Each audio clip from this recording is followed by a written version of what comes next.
ఇలా పంట మనం మొదలైపోతే నష్టం బాగా వస్తుంది. పంట పారదర్శకంగా ఉంది సార్. నీళ్ళందాలి సార్. రెండు పడలు అందరి ఉంటాయి. ఇలా చేతి డబ్బులు వచ్చింది. దాంతో ఏమైందంటే 25,000 పెట్టుబడి పెట్టి విమానం పోయి ఇలా మనకి ఏమైందంటే అప్లపలు అయినా మన గవర్నమెంట్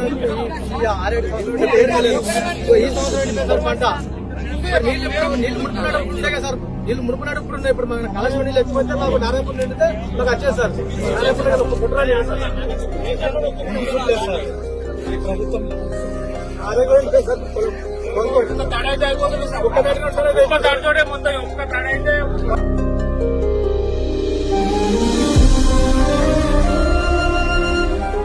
ఎకరానికి 25,000 ప్రత్యేకంగా మనం కొట్టాలి. దానికోసం మీరు రెడీ ఉండండి. మంచి మాట్లాడుతున్నాం సంగతి ఏంటో